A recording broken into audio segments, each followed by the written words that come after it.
찬송가 88장입니다. 찬송가 88장. 내 진정 사모하는 친구가 되시는 구주 예수님은 아름다워라. 산 밑에 백합하여 빛나는 새벽별, 주님 영원할 길 아주 없도다. 내 맘이 아플 적에 큰 위로 되시며 나 외로울 때 좋은 친구라. 주는 저 산 밑에 백합 빛나는 새벽별, 이 땅 위에 비길 것이 없도다. 내 맘의 모든 염려 이 세상 고락도 주님 항상 같이 하여 주시고, 시험을 당할 때에 악마의 개교를 즉시 물리치사 나를 지키네. 온 세상 날 버려도 주 예수 안 버려 끝까지 나를 돌아보시니. 주는 저 산 밑에 백합 빛나는 새벽별, 이 땅 위에 비길 것이 없도다. 내 맘을 다하여서 주님을 따르면 길이 길이 나를 사랑하리니. 물물이 두렵지 않고 잠검도 겁없네. 주는 높은 산성 내 방패시라. 내 영혼 먹이시는 그 은혜 누리고 나 친히 주를 뵙기 원하네. 주는 저 산 밑에 백합 빛나는 새벽별, 이 땅 위에 비길 것이 없도다. 아멘.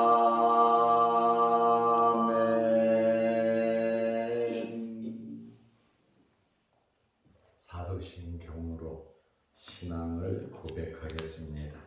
전하사 천지를 만드신 하나님 아버지를 내가 믿사오며 그 외아들 우리 주 예수 그리스도를 믿사오니, 이는 성령으로 잉태하사 동정녀 마리아에게 나시고 본디오 빌라도에게 고난을 받으사 십자가에 못 박혀 죽으시고 장사한 지 사흘 만에 죽은 자 가운데서 다시 살아나시며 하늘에 오르사 전능하신 하나님 우편에 앉아 계시다가 저리로서 산자와 죽은 자를 심판하러 오시리라. 성령을 믿사오며 거룩한 공회와 성도가 서로 교통하는 것과 죄를 사하여 주시는 것과 몸이 다시 사는 것과 영원히 사는 것을 믿사옵나이다. 아멘. 하나님의 말씀 누가복음 7장 36절에서 38절 말씀까지 보겠습니다.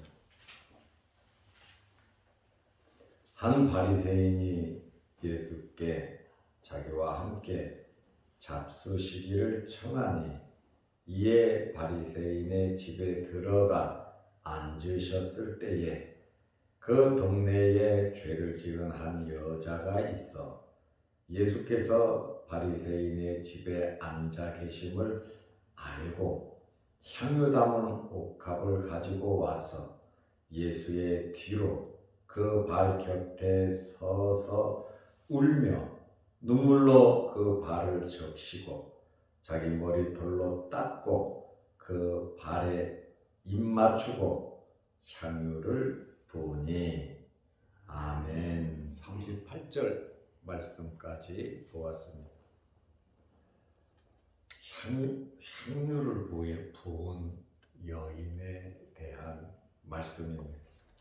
우리가 잘 아는 그러한 내용입니다. 바리새인의 집에서 일어난 사건입니다.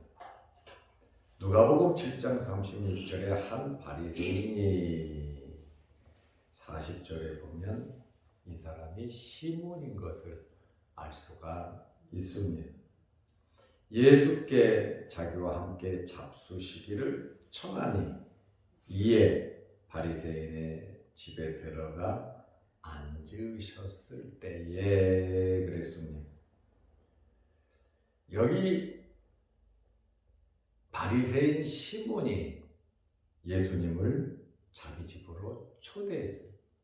식사하십시다 해서 식사 초대를 했고 예수님은 그 식사 초대에 응하셨습니다. 이 바리새인은 어떤 면으로 볼 때 용기가 있는 사람이다 이렇게 말할 수가 있습니다. 당시의 모든 바리새인들은 예수님을 적대시하였습니다. 특별히 안식일 문제로 예수님을 적대시하였고 예수님께서 세리와 죄인들과 어울리잖아요. 그러므로 예수님을 죄인으로 정죄하고 있었어요. 어떻게 하면 예수를 죽일까 하는 이러한 아주 위험한 그러한 환경인데 바리새인 시몬이 예수님을 자기 집으로 초대했다. 이 사람이 믿음이 있어서 한 것 같지는 않아요. 또 어떤 면에서는 올무를 잡으려고 하지 않았나 이렇게 생각도 들어요. 바리새인이라고 하면 긍정적으로 이렇게 생각하기가 굉장히 어려운 부류의 사람들입니다. 그래도 예수님을 식사합시다 하고 자기 집으로 초대한 것을 보면 예수님께 대해서 어느 정도 긍정적인 마음은 갖고 있었던 것 같습니다. 그렇지 않으면 이런 행동하기가 쉽지가 않죠. 그런데 이 시몬은 예수님을 제대로 알지는 못했어요. 선생님 그러거든요. 선생님 그러니까 주님은 아니에요. 그리고 39절 말씀에 보면 그 죄 있는 향유를 부은 여인은 죄인이라 그랬잖아요. 죄인 한 동네에 그 죄를 지은 한 여자가 있었다. 37절에 동네에 한 죄인인 여자란 말이죠. 그런데 이 여인이 예수님께 접근해 오자 39절 말씀에 보면 이 사람이 만일 선지자면 이 바리새인 시몬이 예수님에 대해서 생각하는 거예요. 이 사람이 만일 선지자면 이 여인이 누군지 알 것이다. 접촉을 피할 것이다. 이렇게 생각을 했죠. 그렇지만 예수님께서 이 시몬과 깊은 대화, 예를 들어가면서 시몬과 대화를 나누시기도 했습니다. 어쨌든 바리새인들이 예수님에 대해서 다 적대적이었는데 아주 이례적으로 이 시몬이 예수님을 자기 집으로 모셨습니다. 우리도 세상을 살아가다 보면 크고 작은 일들이 많이 생기잖아요. 들은 이야기, 선입견, 그것을 가지고 정죄하고 멀리하고 관계를 맺지 않을 때도 없잖아 있습니다. 우리에게는 이러한 내가 아는 지식이 내가 아는 것이 전부 다인 것으로 착각을 하고 말을 하고 행동할 때가 있습니다. 내가 말을 들었는데 말한 그 사람이 진실인지 아닌지도 몰라요. 더 붙였는지도 몰라요. 거짓말인지도 몰라요. 그러나 내가 가까운 사람, 내가 잘 아는 사람이 말을 하면 무조건 신뢰를 하고 내가 행동으로 옮긴다면 자칫 잘못하면 큰 실수를 할 수가 있습니다. 그러므로 우리는 이 세상에서 크고 작은 일들이 있을 때 기도하면서 하나님께 맡기고 성령의 인도함을 받고 내 신앙 양심에 꺼리낄 것이 없는 그러한 삶을 살아야 합니다. 내 말과 내 행동에 대해서 누가 책임져 주느냐? 친구들이 책임져 주지 않습니다. 내 말과 내 행동에 대한 책임은 내가 져야 합니다. 그렇다 보니까 우리는 하나님 앞에서 신중하게 모든 일을 해가야 된다라는 말씀에 사람들을 의심하라는 이야기 아니에요. 그러나 우리가 어떤 일이 있든지 내가 모르는 부분이 있다, 내가 알 수 없는, 알지 못하는 그러한 내용이 있다는 것을 알면서 깊게 결정을 하고 기도하면서 살으라고 하는 그러한 말씀이에요. 여기 바리새인 시몬도 바리새인들과 똑같은 생각을 했다면 예수님을 자기 집으로 모시지 않았겠죠. 또 믿음이 있으면 다르죠. 근데 이 사람은 믿음이 있는 사람이 아니에요. 그렇지만 예수님을 자기 집으로 초대를 했다. 바리새인들 중에서 욕도 많이 할 거예요. 왜 예수를 갖다가 가까이 하고 왜 자기 집에까지 데려가서 밥을 퍼먹이냐고, 쟤도 이상해 하고 욕을 먹을 수도 있어요. 그럼에도 불구하고 예수님을 자기 집으로 초대했다. 나중에 좀 혼나기도 하지만은 그래도 획기적인 일이다 이렇게 생각할 수 있습니다. 이 집에서 바리새인 시몬의 집에서 죄를 지은 여인이 옥합을 깨는 사건이 벌어집니다. 언제 어느 때 우리 인생도 무슨 일이 생길는지 모르는 거예요. 바리새인의 집에서 이런 일이 생길 거라고 누가 알았겠습니까? 누가복음 7장 37절에 그 동네에 죄를 지은 한 여자가 있어. 그러니까 알려진 여인이고 이 동네도 큰 동네는 아니죠. 예수께서 바리새인의 집에 앉아 계심을 알고 예수님 따라온 것은 아니에요. 그러나 거기에 계신 것을 알았다 이렇게 성경은 말을 하고 있어요. 향유 담은 옥합을 가지고 와서 예수님이 계신 것을 알고 향유 담은 옥합을 가지고 왔다 이렇게 말씀하고 있습니다. 50절 말씀에 보면 이 여인의 행동은 믿음입니다. 믿음으로 예수님께 나온 겁니다. 바리새인 시몬이 예수님을 초대한 것과 여기 한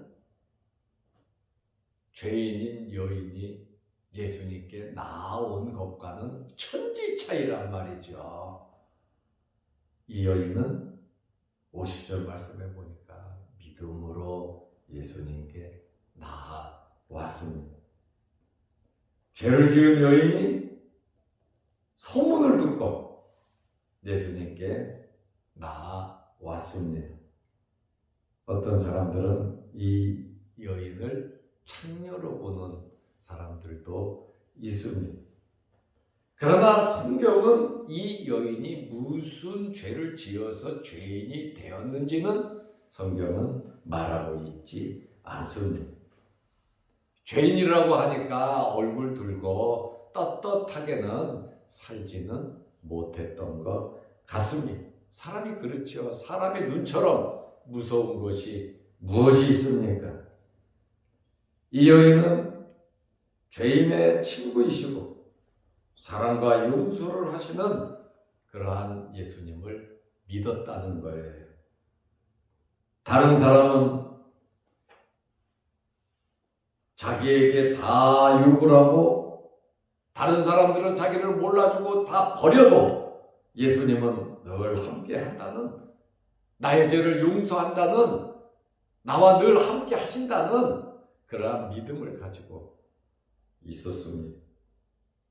그래서 향유 담은 옥합을 가지고 그 귀중한, 정말 귀중한, 자기에게 있어서 생명과도 같은 그 옥합을 가지고 예수님께 나왔어요. 아예 바리새인 시몬의 집에 있다는 걸 알고 향유 그거를 가지고 예수님께 나왔어요. 이 향유 담은 옥합은 둥근 그릇으로 손잡이가 없습니다. 두 손으로 잘 잡고 와야 되겠죠. 그릇 속에 있는 향유를 쓰기 위해서는 목 부분을 깨야 이렇게 돌려서 쓰고 냉기고 하는 것이 아니에요. 목 부분을 깨야 했습니다. 아주 매우 값진, 구하기 힘든 품목이었고 로마의 아주 부유층 여인들이 사용하는 아주 값비싼 향유, 이것은 제산으로 들어가는 겁니다. 이 향유를 가지고 와서 38절 말씀에 보니까 예수님 앞으로 나아갈 수도 없고 예수님 뒤로 해서 예수님 그 발 곁에 서서 울며, 참 식사 초대 갔는데 바리새인 시몬의 입장에서는 좀 황당한 일이잖아요. 예수님을 식사 자리로 초대를 해서 지금 식사를 하시려고 하는데 이 죄 많은 여인이 와서 예수님 발 곁에 서서 울면서 눈물로 그 발을 적셨다. 엄청나게 많이 운 거겠지요. 그리고 자기 머리털로 닦고 그 발에 입 맞추고 향유를 부었습니다. 이 여인의 이 행동을 제가 자세하게 읽어드렸습니다. 예수님을 만나 마음에 있었던 그 모든 서러움이 있잖아요. 그리고 자기가 지은 죄가 있잖아요. 예수님 앞에서 회개의 눈물을 흘렸습니다. 아마 인격적으로 예수님을 만난 것입니다. 과거에 지은 죄로 슬퍼하면서 회개했습니다. 예수님의 사랑과 불쌍히 여기심과 용서를 믿었어요. 예수님의 그 용서에 내가 예수님께 이렇게 해야 내 마음이 풀릴 것 같은, 내 마음에 응어러진 이 모든 것이 풀릴 것 같은, 다른 사람들은 이런 마음을 갖지 못했는데 한 동네의 죄인, 버림받은 사람들이 상대하지 않는 이 여인이 예수님께 와서 공개적으로 지금 이렇게 행동을 하고 있습니다. 눈물로 예수님의 발을 적시고 자기 머리털로 닦았어요. 이 여인은 예수 그리스도를 제대로 발견했습니다. 그리고 삶의 변화를 주신 예수님께, 마음의 예수님의 그 말씀을 통해서 늘 마음에 기쁨과 감사가 있었다는 것이죠. 그리고 수치를 무릅쓰고 자기 머리털로 먼지 묻은 예수님의 발 닦았습니다. 세상의 여인으로서 이것보다 더 큰 경외의 표시가 어디에 있겠습니까? 여자가 머리를 풀어내리는 것, 그거 수치예요. 그 당시에. 그리고 여인들은 머리를 굉장히 중요하게 생각을 합니다. 내 자존심이란 말이죠. 그런데 그 머리털로 예수님의 발을 닦았다. 수치를 무릅쓰고 주님께 경외의 표시를 했다는 거예요. 누가 이 정도로 최고 값진 향유를 부어드리고 그 앞에 눈물을 흘리고 자기 머리털로, 수건이 없으니까 자기 머리털로 그것을 닦겠냐 그 말이에요. 그리고 예수님의 발에 입 맞추고 향유를 부었다. 이것은 정말 가장 헌신적인 복종과 존경을 하는 것이고, 헬라어로 카테필레이, 미완료 시제라고 하는 것은 반복적으로 계속해서 입을 맞추고 향유를 붓고 계속해서 이렇게 했습니다. 향유는 머리에 붓는 것이 관례입니다. 향유는 머리에 붓는 것이 관례. 그런데 발에 부었어요. 이 여인은 예수님 앞에 와서 머리에 착 붓는 그것도 대단하지만 발이라도 접근해서 내가 이 향유를 부어드릴 수 있다는 그것을 무한 영광으로 알았다. 그 말에 발에다도 불 수 있다는 것이 내 머리털로 그 눈물을 흘리며 닦을 수 있다는 것이 영광이었다. 우리는 큰 것을 생각할 때가 참 많아요. 기왕이면 큰 게 좋지요. 그러나 이 여인은 큰 것보다도 내가 주님께 나아갈 수 있다는 그 사실 자체에 대해서, 내가 예수 그리스도를 믿는다는 그 자체에 대해서 나의 헌신을, 나의 마음을 예수님께서 받아주신다는 그 자체에 대해서 너무 감격했다는 거예요. 우리가 너무 큰 것을 생각하면 낭망하고 실망하고 원망하고 불평하게 됩니다. 그러나 이 여인과 같이 사람들이 다 죄인이라고 하는데 그래도 주님께 나와 나의 죄를 용서해 주시고 나를 받아주시고 나에게 장평안을 주신 주님께 무엇인가 나의 마음을 고백하고 싶은, 헌신하고 싶은 그 마음으로 예수님 앞에 나아갈 수 있다는 그 자체, 주님께 드릴 수 있다는 그 자체, 나의 머리털로라도 눈물로 그것을 닦을 수 있다는 그 자체가 너무 영광이었고 감사했습니다. 떳떳하게 머리에 붓고 예수님에게 발도 닦아드리고 당연히 할 수도 있겠죠.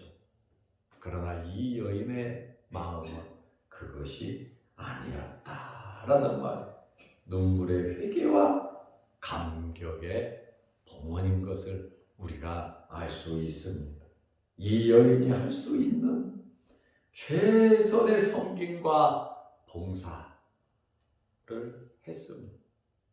죄 많은 우리가 하나님의 자녀가 되고 예수 그리스도의 피로써 우리가 죄 용서함 받고 저 천국 백성이 되고 이 세상에서 잠시 살다가 영원한 아버지 나라에 우리는 갈 것입니다. 그러면 우리 남은 생애를 어떻게 살아가야 하겠습니까? 이 여인과 같은 주도적은 아니에요. 바리새인 시몬같이 우리 집에 오세요, 식사하세요, 이게 아니에요. 소외되고 따돌린다, 희망도 없던 이 여인, 예수님을 만나고 희망을 갖고 소망을 갖고 믿음으로 죄 용서함 받아 살아간다는 것이 너무 감사했다는 거예요. 우리는 이 여인보다 더 큰 복을 받았단 말이죠. 우리 남은 생에 정말 주님 위하여 살아가시기를 축원합니다. 기도하겠습니다. 아버지 하나님, 오늘 이 여인의 헌신을 보면서 우리에게도 이런 헌신이 있게 하옵소서. 너무나 큰 것을 바라보며 마음 아파하고 답답해하고 염려 걱정 근심하지 않게 하시고 이 여인과 같은 정말 순전한 마음으로 주님을 섬기게 하시고 주님의 은혜를 받아 살아가는 정말 믿음의 사람들이 다 되게 하옵소서. 영적인 눈이 열리게 하시고 예수 그리스도를 바로 바라볼 수 있는 저희들 되게 하옵소서. 오늘 이 새벽에도 기도합니다. 우리의 기도 제목마다 하나님 이루어 주옵소서. 오늘 어린이날입니다. 대한민국의 모든 어린이들 무럭무럭 잘 자랄 수 있도록 도와주시고 교회마다 주의 영이 함께 하셔서 주일학교가 부흥 발전하게 하시고 어린아이들이 인격적으로 믿음으로 잘 자랄 수 있도록 아버지 복을 내려주시고 우리 자양동교회 주일학교 위에도 어린이들 위에도 복을 내려 주옵소서. 오늘 이 새벽에도 기도합니다. 하늘문 열리게 하옵소서. 영상을 보며 말씀을 듣고 이 말씀으로 은혜가 넘치게 하시고 들은 말씀 우리의 삶 속에 그대로 적용할 수 있도록 이 은혜의 말씀대로 살아가게 하여 주옵소서. 예수님의 이름으로 기도드리옵나이다. 아멘. 하늘에 계신 우리 아버지여, 이름이 거룩히 여김을 받으시오며 나라의 마옵시며 뜻이 하늘에서 이룬 것 같이 땅에서도 이루어지이다. 오늘날 우리에게 일용할 양식을 주옵시고 우리가 우리에게 죄 지은 자를 사하여 준 것 같이 우리 죄를 사하여 주옵시고 우리를 시험에 들게 하지 마옵시고 다만 악에서 구하옵소서. 대개의 나라와 권세와 영광이 아버지께 영원히 있사옵나이다. 아멘. 자유롭게 기도하시기 바랍니다.